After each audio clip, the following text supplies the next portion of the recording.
ఏడుకొండల వాడికి గోవింద గోవింద, ఏడుకొండల వాడికి గోవింద గోవింద.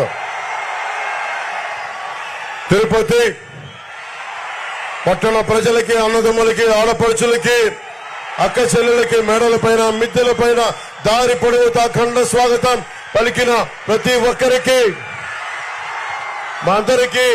మీ అందరికీ నా హృదయపూర్వక నమస్కారాలు. జనసేన తరపు నుంచి కూటమి ప్రభు మనకి పార్టీలైన తెలుగుదేశం, జనసేన, భారతీయ జనతా పార్టీ అందరి నుంచి మీకు, పార్టీ నాయకులందరి నుంచి మీకు హృదయపూర్వక నమస్కారాలు. ఇక్కడే పుట్టి ఇక్కడే పెరిగి స్టూడెంట్ రాజకీయాలు చేసి తిరుపతి గల్లీ గల్లీ తెలిసిన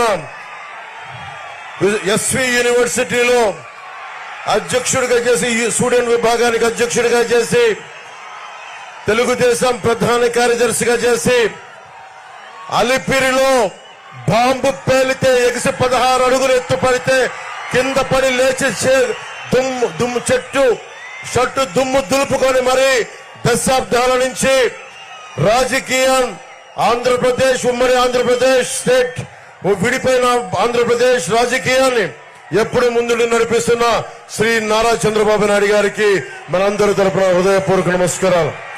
తెలుగుదేశం నాయకులకి, తెలుగుదేశం తిరుపతి పార్టీ నాయకులందరికీ, జిల్లా నాయకులందరికీ పేరు పేరున హృదయపూర్వక నమస్కారాలు. భారతీయ జనతా పార్టీ నాయకులకి, కార్యకర్తలకి, ప్రతి ఒక్కరికి హృదయపూర్వక నమస్కారాలు.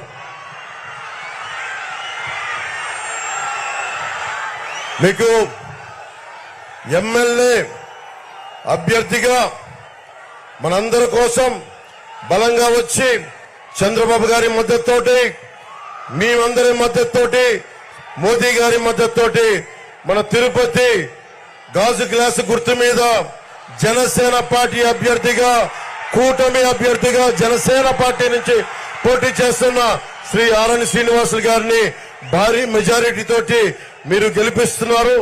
దానికి కృతజ్ఞతలు చెప్పుకోవడానికి వచ్చాను. అలాగే భారతీయ జనతా పార్టీ పార్లమెంట్ అభ్యర్థిగా డాక్టర్ వరప్రసాద్ రావు గారు, నేను వారిని రాజకీయాల్లోకి 2009లో నేను ఆహ్వానించాను. వారికి కమలం గుర్తు మీద మనస్ఫూర్తిగా మీరందరూ అభిమానంతో పెద్ద ఎత్తు మెజారిటీతో గెలిపించవలసిందిగా కోరుకుంటా ఉన్నాను. అలాగే చంద్రగిరి నియోజకవర్గం పులవర్తి నానిగారికి చంద్రగిరి నియోజకవర్గం నుంచి తెలుస్తా ఉంది మీ అఖండ ప్రేమ. ఎలా గెలిపించబోతున్నారో వారందరికీ నా హృదయపూర్వక మీరు ఆశీస్సులు అందజేయాలి. భారీ మెజారిటీతో గెలిపించాలని కోరుకుంటా ఉన్నాం. కరుణాకర్ రెడ్డి గారు ఉన్నారు ఇక్కడ. మీకు వారి అబ్బాయి